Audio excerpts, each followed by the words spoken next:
Habari za saizi mtazamaji wa 3D Online TV, na leo tupo na mwendelezo wa vipindi vyetu katika channel yetu ya 3D Online TV, na leo tutazungumzia wadudu wanaoathiri mazao mbalimbali na hasa mazao ya matunda. Matunda hayo ni kama vile matango, matikiti maji, sweet melon, maboga na jamii hiyo ya matunda. Lengo ni kuweza kuwasaidia wakulima mbalimbali waweze kukabiliana na changamoto za wadudu. Kama inavyofahamika, wadudu ni sehemu muhimu katika ukuaji na uzaaji wa matunda na mimea mbalimbali.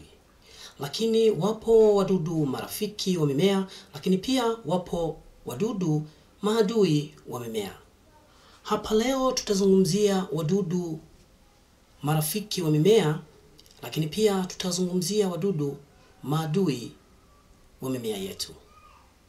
Moja ya wadudu marafiki kwa mimea ni kama vile vipepeo.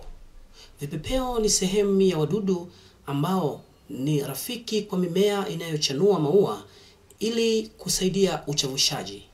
Lakini pia wadudu nyuki. Nyuki ni sehemu muhimu sana katika uzaaji wa matunda na mimea mbalimbali kwa lengo la kuweza kupata chakula kilicho bora, lakini pia kufanyika uchavushaji, na hivyo tunahitaji nyuki wengi shambani ili kuweza kukamilisha zoezi gumu na la muhimu kabisa la uchavushaji. Lakini pia kuna changamoto ya wadudu ambao sio rafiki kwenye mimea, na hawa ndio wadudu ambao tutahitaji kuondoa shambani kwetu. Kutokana na kwamba wadudu hawa wanafika shambani kipindi mimea imechanua maua, hivyo basi ni changamoto kubwa unaposema upige sumu. Hivyo utasababisha kuwaua wadudu ambao ni rafiki kwa mimea.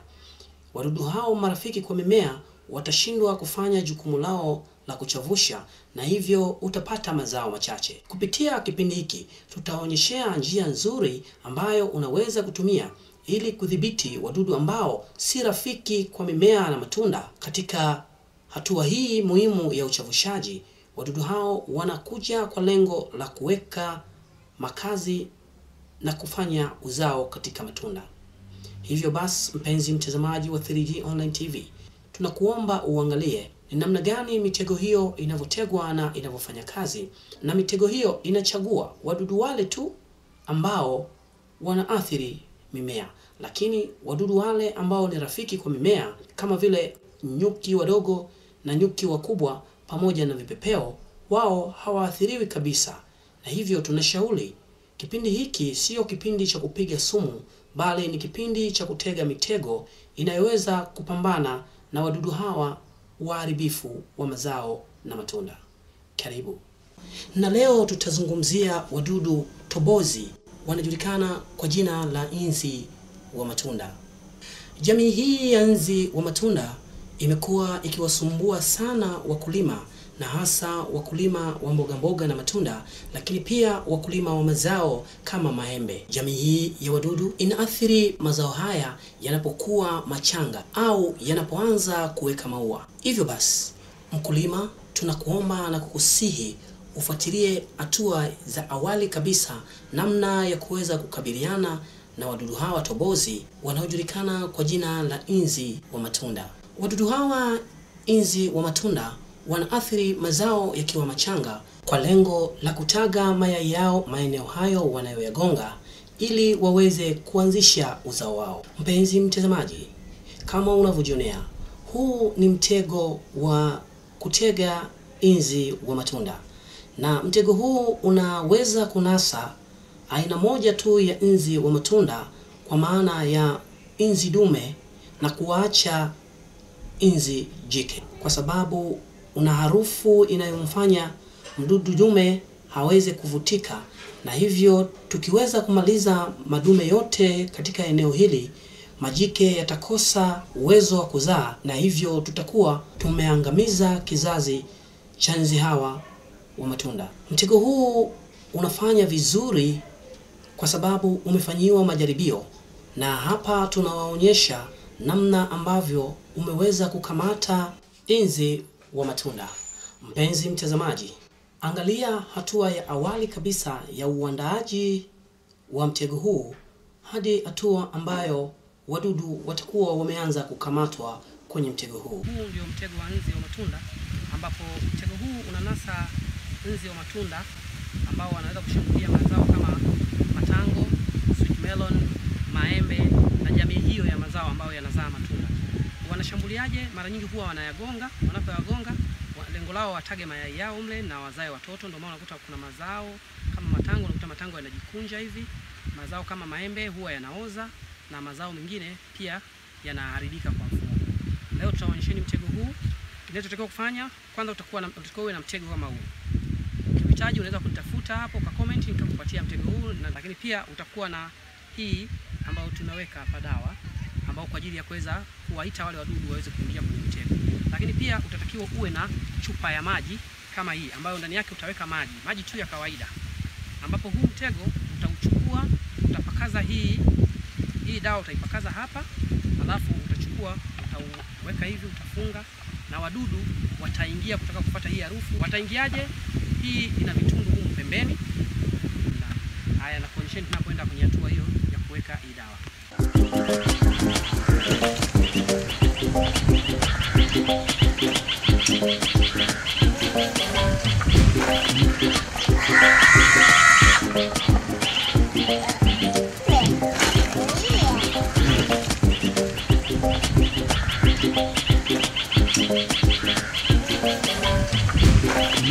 Okay, baada ya kunyunyuzia hapa, tunachukua hii dawa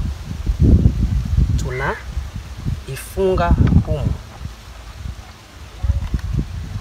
Tukishafunga humo, tunachukua kamba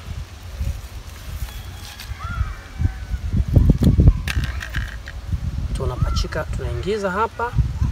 Kama unavyoona humo hamna mdudu hata mmoja. Tutakuja kuwashutia baada wadudu wakisha kamatwa. Chukua hiyo kamba, alafu tunakuja tunaifunga hapa.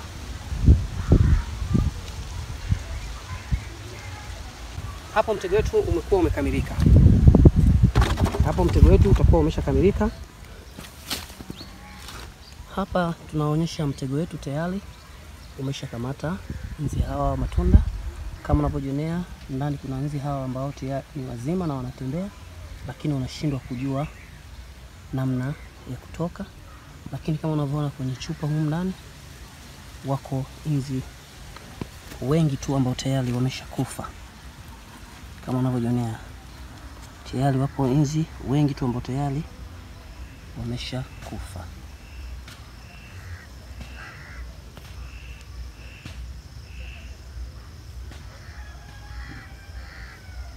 Maana huyu anatafuta pa kuingilia.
Mpenzi mtazamaji wa 3D Online TV, tunakusihi usisahau kushare, kulike pamoja na kucomment. Pia usisahau kusubscribe katika YouTube channel yetu ili uweze kujifunza vitu mbalimbali vinavyohusu kilimo. Kilimo ni biashara, kilimo ni ajira.